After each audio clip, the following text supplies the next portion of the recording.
The Forgotten Kingdom of Asa-Dal. The story of DanGoon WangGom, and the founding of Joseon in Korea, Part 2. One day, during the 1565-year reign of the HwanWoong, over the divine land of Asa-Dal, two beings came to the sacred city, a bear and a tiger. But they were not mere animals. They were the symbolic leaders of their people. The bear tribe and the tiger tribe, totemic clans, who had long lived as neighbors in the valleys, beneath the Shindan tree. They had often gathered there in prayer, hoping to be accepted into the heavenly way of life.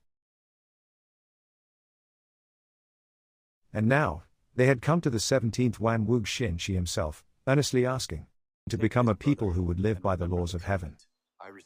Moved by their devotion, HwanWoong gave them a test. He handed them a bundle of mugwort and 20 cloves of garlic, and said, "If you eat only these, and stay out of sunlight for 100 days, you will be transformed, and free to become true humans of great spirit." Thus began the sacred trial of transformation. Not just a test of the body, but of discipline, humility, and the will to follow heaven's path. But the trial was harsh, the cave was cold, the hunger relentless, and the darkness unending. It was not just a test of will. It was a test of the soul. Before long, the tiger tribe grew restless, unable to endure the isolation and hunger. They abandoned the trial after just a few days and disappeared into the wild once more. But the bear tribe remained. They held to their vow with quiet determination, enduring the trial for 7 days, that is, 21 days. Through pain, cold, and knowing hunger, they obeyed the commandments of heaven, honored their promise to HwanWoong, and through hardship, they found awakening. By the end of the trial, the bear tribe had transformed not only in form, but in spirit.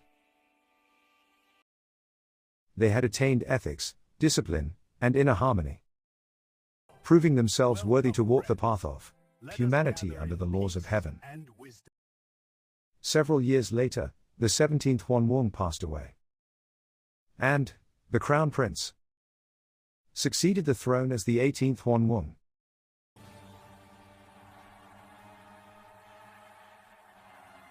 Meanwhile, the daughter of the bear tribe's king spent her days beneath the sacred Shindan tree, praying for a child. Though noble in spirit, she had no one to marry, and longed for a blessing from the heavens. One day, moved by her devotion, young HwanWoong appeared in divine form, and for a brief moment, he joined her as a mortal man. In the year of the rabbit, on the 2nd day of the 5th lunar month, during the hour of the tiger, she gave birth beneath the Shindan tree to a son, a child born of heaven and earth. The boy possessed both the wisdom of the gods and the compassion of humankind. Recognizing his divine nature, the bear tribe raised him with reverence. By the time he turned 14, in the dragon year, the king of the bear tribe honored him with the title of Wang. That is a feudal lord. He was entrusted with overseeing the affairs of the state.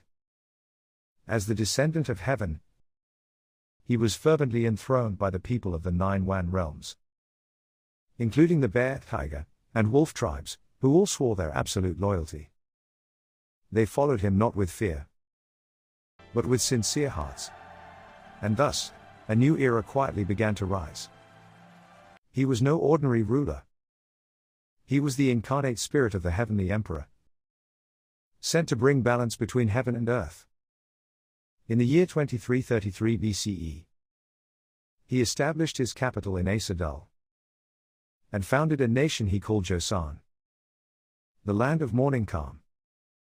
From that sacred city, he reigned under the name DanGoon WangGom, that means, the Tengri King. A king of divine origin and moral vision. His guiding principle was Hongik Ingan, that means, to benefit all humankind widely. This was not just a political motto, but a spiritual mission. To lead a nation where compassion, wisdom, and harmony were not only taught, but lived. Thus began the first kingdom of the Korean people, rooted in the will of heaven, shaped by the virtue of a God King, and remembered as the dawn of Korean and East Asian civilization. As ruler, DanGoon WangGom did not simply inherit a throne. He restored the ancient laws and principles of Shin Shi, reviving the order once laid down by his divine ancestor, HwanWoong. He unified the 9 Hwan tribal regions, including the bear, tiger, and wolf tribes, bringing together what had long been divided. Through wisdom and leadership, he reorganized the realm into 3 Han, which is 3 great regional domains, governed under a single heavenly mandate. Each region became a governed territory, harmonized under the central authority of the sacred capital. The defining artifacts of Joseon are the mandolin-shaped bronze dagger, the dolmen, and comb pattern pottery. Notably, despite the loss of numerous sites during Korea's rapid industrialization, the Korean peninsula remains the global hub for dolmens, hosting over 40,000 units, which accounts for more than 50% of the world's total. During the 50th year of Dangun Tengri's reign, great floods plagued the land, causing the people immense suffering. The king ordered Pangwoo, the minister of wind, to undertake flood control. By taming the high peaks and vast rivers, he restored comfort to the people's lives. A stele remains in Usuju to this day as a record of this event. During the 67th year of Dangun Tengri's reign, he sent Crown Prince Buru to Mount Dosan to meet with Usagong. The prince passed on the 5 elements water control law. Look, the 5 elements: wood thieves fire, fire thieves earth, fire bears metal, metal, and redefined the national borders, incorporating the Yu and Ying provinces into the kingdom. He also organized feudal lords in the Wai and Dai regions, setting up branch administrations and appointing Shun of U to supervise them. After reigning for about 90 years, he entered Asa-Dal to reside, and in the 10th month, he became a divine being and ascended to heaven. Altogether, he had lived in the world for 210 years, and reigned for 93 years.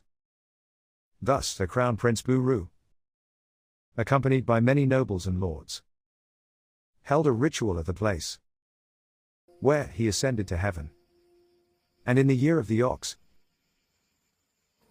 he ascended the throne in Pyongyang, becoming the second Dangun.